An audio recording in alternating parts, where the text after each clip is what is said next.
Is the CIA going after UFO whistleblowers? We've got to talk about that and a whole lot more. So get in here. This is Jack with Cosmic Road. I talk about UFOs and the paranormal. Please like and subscribe and let me know what you think in the comments below.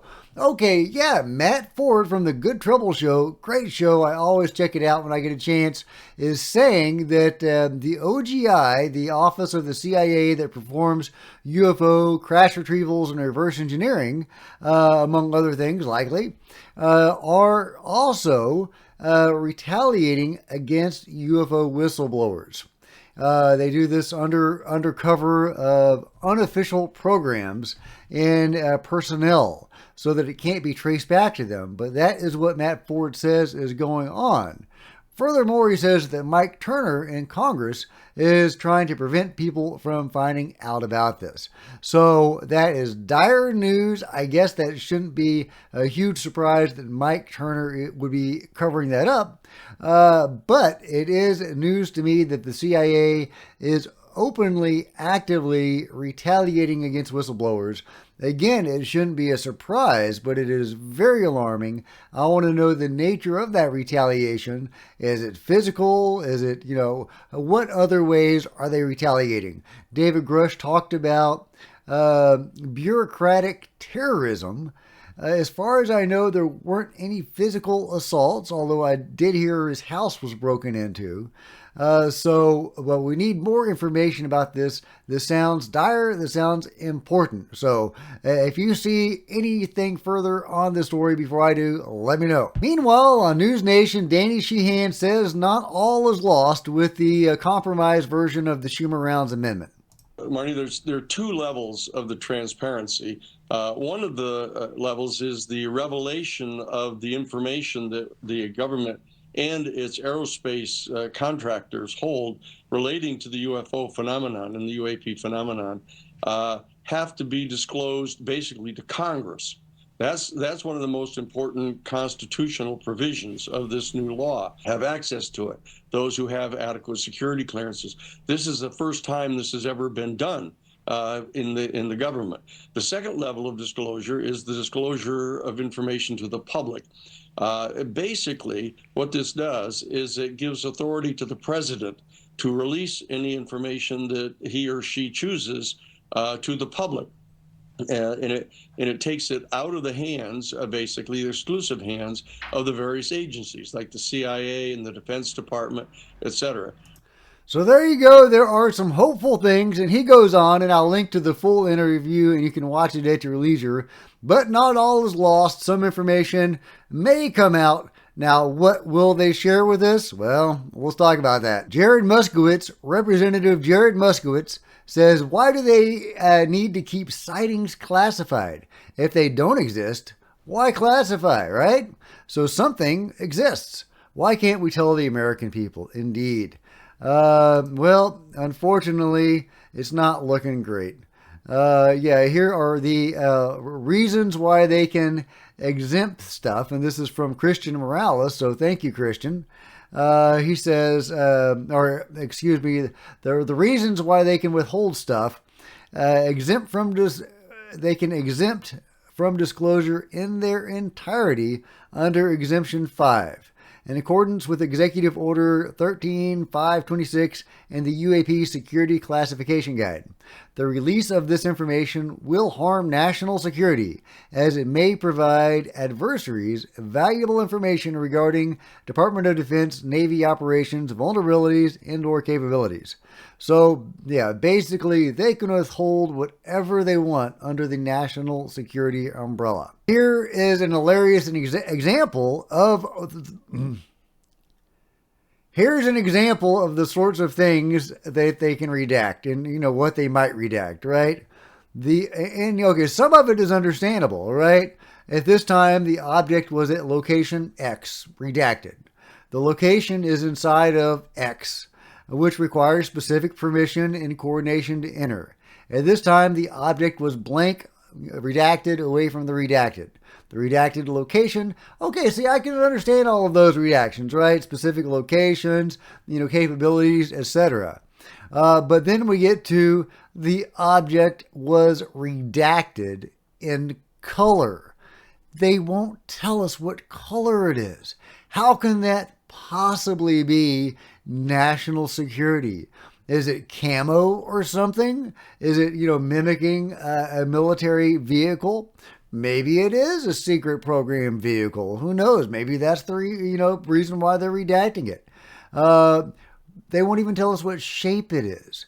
The shape was a relatively redacted, and then it goes on for a good paragraph, seemingly, talking about, no doubt, the appearance of the vehicle. So the shape, the color, the appearance are redacted. They can redact anything, guys. This is not good. This is not good. So, we're going to have some whistleblowers. We're going to have some video. We're going to have to blow this thing wide open. Obviously, people are saying big stuff is coming, that the furniture is going to start getting wrecked in January. Fingers crossed that that's the case, but of course, time will tell. I've heard that many times before. Now, it's some very credible people saying that, and I've been hearing that behind the scenes as well. And so, but we'll see. We'll see.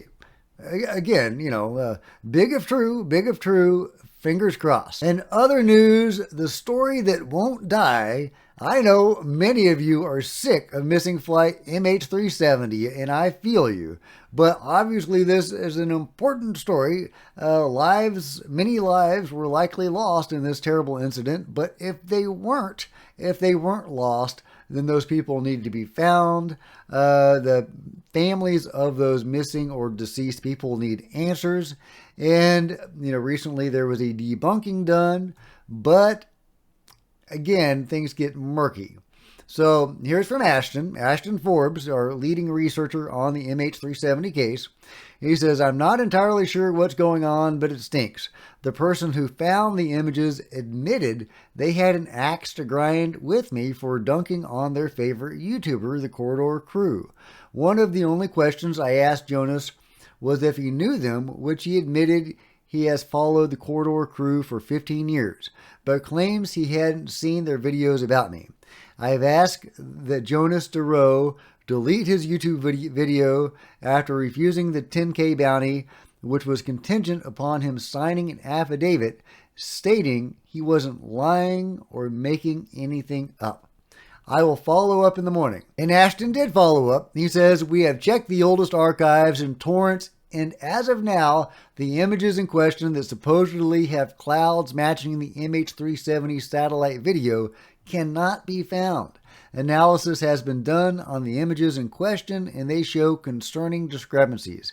1841 has a different optical and landscape characteristic than the two images with matching clouds, indicating they are not taken at the same time or geolocation based on sun's angle.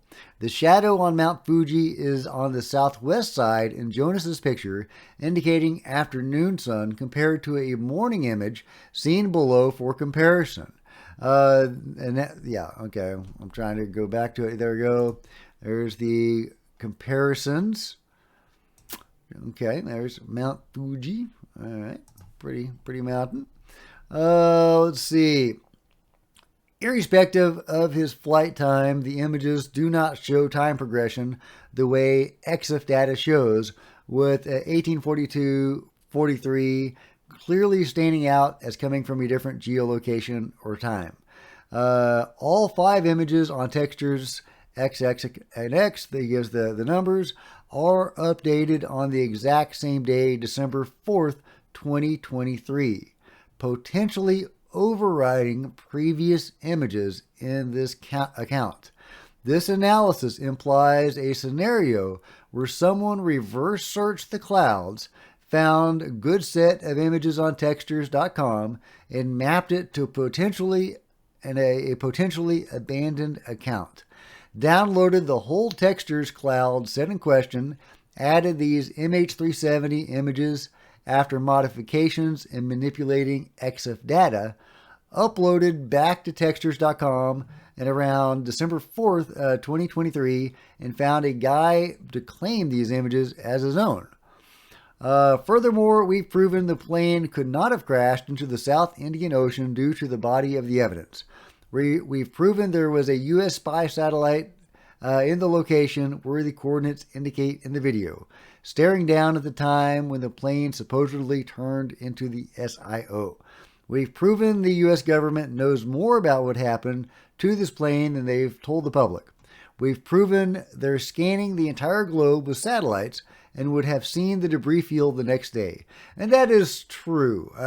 We should have seen the debris field. From what I've been hearing, not just from Ashton, but from others, about how planes crash in the ocean, there's always a debris field, and it's not subtle. There's debris, there's bodies. It's very weird for there not to be a huge debris field. I know there have been a couple of pieces supposedly recovered, but there is actually a question about those pieces. It is weird that there's not a huge debris field. That is highly unusual. We've proven the acoustic systems would have pinpointed its crash location, yet none of this happened. So where's the plane? Okay, I'll let you read the rest of it at your leisure, but as you can see, there's a lot of doubt around the debunking that was done, the recent debunking by Jonas. MH370, the story is still on. And it's an important story. Obviously, hundreds of people, we need to know their fates. One way or the other, we need to resolve this case. So let me know what you think about that and all the other news items today in the comments below. And if you've enjoyed this video, please give me a big thumbs up. I sure would appreciate it. Smash the subscribe button and the bell to be notified of future videos. You don't want to miss a thing. Join me on social media, Facebook and Twitter, links below. Love to see you guys there. Oh, and in Discord. If you wanted to support Cosmic Road in a bigger way, please consider becoming a channel member. See the first link in the description below. Channel members are rock stars, and I really appreciate you guys' support. Also, channel members often get to see videos hours or even a day ahead of everybody else. If you wanted to support Cosmic Road in another way, consider buying a t-shirt or a coffee mug in the merch store below. There are plenty of other videos on the channel, and I'll see you guys next time. This is Jack with Cosmic Road, signing out.